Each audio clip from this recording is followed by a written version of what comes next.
世界啊，真的应该感谢我们中国，因为这么先进的机器人竟然掌握在我们手里头，而我们是拿它去跳舞。因为国外的网友啊，看完这个语速机器人春晚跳舞以后，他们的第一反应就是这个手帕要是换成锯片会怎么样？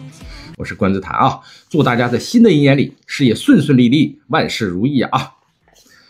还有的外国网友呢，他就直接说，他说这机器人现在安上武器就可以送到战场上去了啊！还有的外国网友惊呼说，这不就是终结者的 H800、H1000 吗？所以大家明白我为什么说世界要感谢这么先进的机器人掌握在我们中国人手里，因为我们不是把它送到战场上去，而是把它送到舞台上去跳舞，去玩手绢、扔手绢。我们把我们觉得最土的舞蹈和全世界目前最先进的机器人放到一起，这其实就是一场人类科技进化的对比，一边是轻盈的舞者做出各种动作，一边是人形机器人也做出这些动作。其实春晚的机器人呢一直在进化，而且是高度进化。2005年春晚的时候，刘德华在带来一首《恭喜发财》的时候，同时有两个机器人也一起亮相。当时啊，这两个小机器人还带着那种浓浓的索尼机器人这些日系机器人的影子，甚至它还不能行走。那个时候世界机器人要看日本，日本机器人就是世界最闪亮的带，全世界最酷的机器人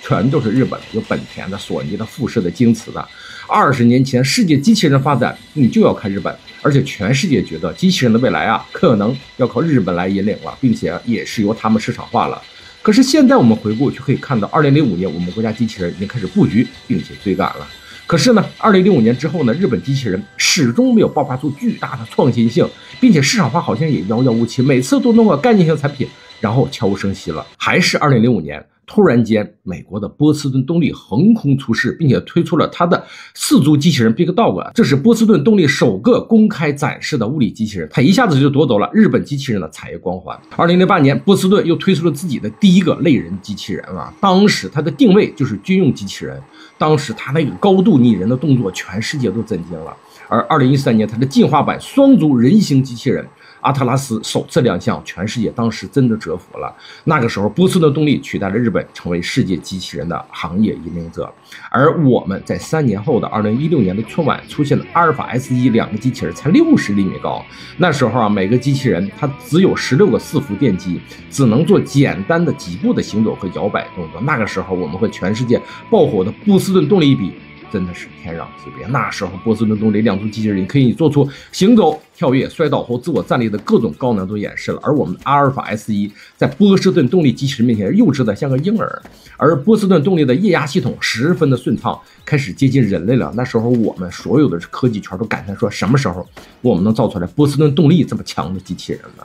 而紧接着2018年春晚，我们展示了可以稳定行走并且可以做出大量动作的机器狗。这时候我们的机器狗和波士顿动力的四足机器人已经有一定的差距了，因为在协调性和动作上是有的，可是我们已经开始在追赶了。而2019年春晚亮相了两个机器人 Worker， 而它的最大的特点就是慢，但是它已经做到可以真人一样大小了，而且可以做点简单的行走，已经模仿人类的动作去跳舞。但问题就是慢，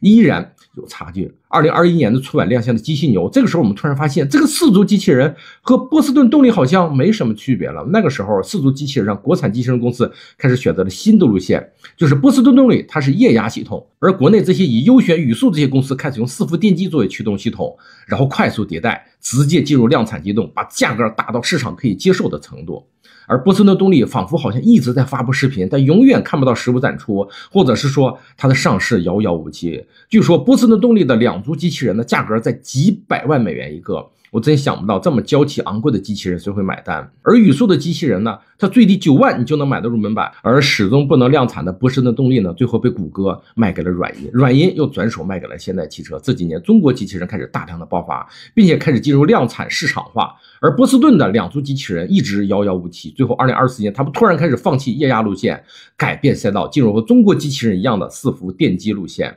这也就是说，从2024年开始，波士顿动力这个世界机器人行业曾经的王冠明珠，它开始转变路线，跟进中国路线，停产液压版的阿特拉斯，推出了电驱版的阿特拉斯。而这时候语速的机器人已经开始量产了，而波士顿的量产却遥遥无期。而且波士顿动力改变路线，其实宣布的整个世界也开始要跟随中国的机器人路线了。而这次春晚的亮相其实是个宣言，告诉世界中国机器人行业正在进入领跑者的位置，我们要开始定制机器人行业的标准和规则了。而且他们好像目前没有办法和我们竞争。那个2065年我们要仰视的日本机器人行业，目前已经10多年没有让我们出现惊讶的光环了。不知道他们什么时候才能让我们再震惊一下。这个曾经的世界科技明珠啊，目前仍在艰难的转型，还有在艰难的盈利。回顾我们春晚机器人的表演历程，从简单的动作再到高难度舞蹈，它都技术展示，也展示着先进的生产力，而同时也是世界机器人引领者开始更换的标志。你要庆幸，你要想，我们这个民族发明了火药，我们把它做成了爆竹，而西方看到了火药，把它做成了枪炮。